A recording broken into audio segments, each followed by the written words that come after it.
Ya, salam jumpa lagi bersama kami. Teman-teman sekalian, kali ini kita akan bicara soal jenis-jenis jabatan yang dapat diisi atau dapat diduduki oleh pegawai pemerintah dengan perjanjian kerja atau PPPK yang mulai tanggal 31 Mei ini akan diseleksi. Jadi akan dilakukan penerimaan PPPK. Oleh karena itu, video ini bertujuan untuk memberi motivasi kepada teman-temanku sekalian bahwa PPPK atau pegawai pemerintah dengan perjanjian kerja itu sangat strategis gitu. Jadi marilah kita semua mendaftar bagaimana untuk mengikuti seleksi penerimaan PPPK tersebut. Nah, pembahasan ini kami lakukan sesuai dengan Peraturan Presiden Republik Indonesia Nomor 38 Tahun 2020. Bagi teman-teman yang belum melakukan subscribe, itu kiranya bisa membantu kami dengan menekan tombol subscribe sekaligus tombol lonceng untuk dapat menerima notifikasi, karena insya Allah kami akan menyiapkan video-video yang sesungguhnya sangat bermanfaat untuk teman-temanku sekalian. Supaya marilah kita semangat, marilah kita bersatu untuk mengikuti seleksi penerimaan PPPK tahun 2021. Bagi yang sudah subscribe, itu kami menyampaikan terima kasih.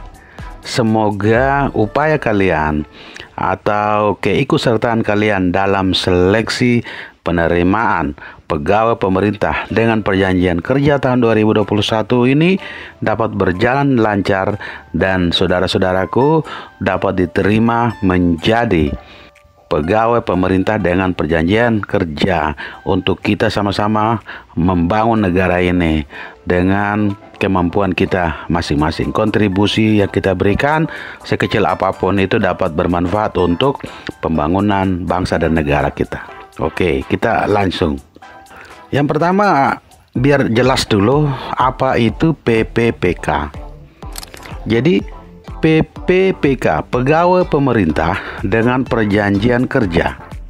Ini yang selanjutnya disingkat dengan PPPK, adalah warga negara Indonesia yang memenuhi syarat tertentu yang diangkat berdasarkan perjanjian kerja untuk jangka waktu tertentu dalam rangka melaksanakan tugas-tugas pemerintahan. Itu adalah PPPK.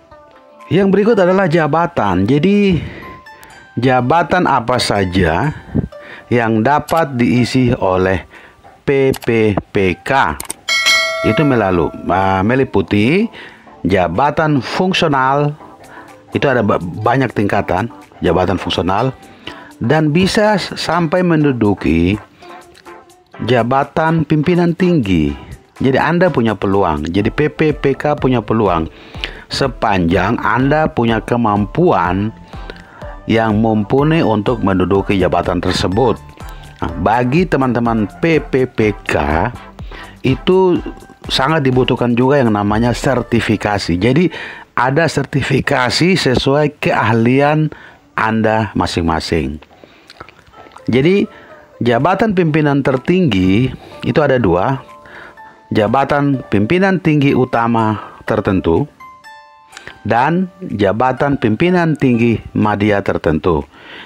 Dua jabatan pimpinan tinggi ini dapat diduduki oleh saudara-saudaraku yang lolos sebagai PPPK.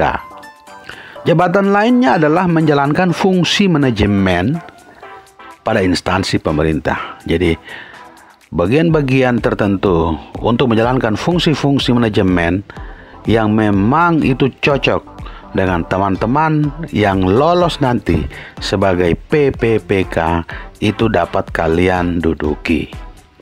Yang selanjutnya adalah kriteria jabatan fungsional yang dapat diisi oleh PPPK, yaitu sebagai berikut. Yang pertama adalah jabatan yang kompetensinya tidak tersedia atau terbatas di kalangan PNS. Jadi tidak semua PNS atau aparatur sipil negara itu mempunyai kompetensi. Bisa saja kompetensi tersebut dimiliki oleh saudara-saudaraku yang tergabung di dalam PPPK. Bisa. Karena itu dibuktikan dengan sertifikasi keahlian. Yang kedua adalah jabatan yang diperlukan untuk percepatan peningkatan kapasitas organisasi. Bisa gitu. Jadi ternyata Anda punya kapasitas untuk menduduki jabatan-jabatan tertentu untuk bagaimana percepatan peningkatan kapasitas organisasi. Anda bisa duduki dengan tadi Anda punya sertifikat yang mendukung kemampuan Anda tersebut. Selanjutnya adalah jabatan yang diperlukan untuk percepatan pencapaian tujuan strategis nasional. Di beberapa kementerian lembaga itu memang ada tujuan strategis nasional itu yang sudah ditentukan.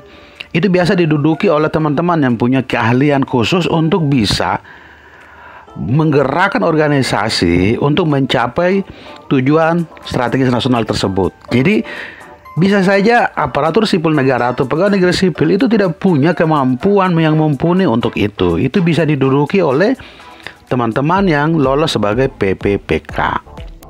Yang berikutnya adalah jabatan yang mensyaratkan sertifikasi teknis. Nah, itu yang saya katakan tadi bahwa saudara-saudaraku yang sebagai PPPK itu apabila Anda punya sertifikasi teknis dari organisasi profesi apa saja, itu bila dipandang perlu. Kan tidak semua pegawai negeri sipil atau aparatur sipil negara itu mempunyai sertifikasi tersebut. Nah, itu bisa, peluang-peluang tersebut itu bisa diduduki oleh teman-teman yang lolos sebagai pegawai pemerintah dengan perjanjian kerja, yaitu PPPK itu. Jadi Anda jangan berkecil hati, marilah kita berbondong-bondong untuk mengikuti proses seleksi penerimaan PPPK tersebut. Karena banyak jabatan strategis yang menanti Anda. Ini adalah lampiran Peraturan Presiden Republik Indonesia Nomor 38 Tahun 2020. Itu dia sudah memuat jenis-jenis jabatan apa saja, jabatan fungsional apa saja yang dapat diduduki oleh teman-teman PPK. Ini banyak nih. Ini cuma beberapa contoh yang saya bacakan saja. Administrasi database kependudukan, administrator kesehatan, analis kebijakan, analis kepegawaian, analis ketahanan pangan. Banyak nih. Arsiparis. Bahkan kalau dia adalah dokter, PPPK sebagai dokter, dia bisa menjadi dokter. Asisten pelatih, penguji kendaraan bermotor kalau Anda ditempatkan di Samsat misalnya, penguji mutu barang, penyuluh hukum, penyuluh agama, penyuluh perikanan, penyuluh pertanian, penyuluh sosial. Anda bisa menduduki jabatan-jabatan tersebut. Bisa kita lihat lagi yang lain, misalnya ini arsiparis, apoteker, begitu, penerjemah, peneliti, penata ruang, pelatih olahraga, pekerja sosial, paramedik, pamong budidaya, bisa Anda duduki semua. Ini misalnya penata siar, psikolog kimia, pustakawan, itu bisa Anda duduki. Oleh karena itu ini adalah jabatan yang dapat diduduki oleh PPPK sesuai Peraturan Presiden Nomor 38 Tahun 2020. Oke ya, ini semoga ini bisa menjadi motivasi, menjadi pendorong untuk teman-temanku sekalian. Mari berbondong-bondong untuk mendaftar mengikuti seleksi penerimaan PPPK tahun 2021. Sekali lagi bagi teman-teman yang belum subscribe, itu bisa melakukan subscribe agar video-video berikut dapat diikuti dengan baik. Terima kasih dan sampai jumpa.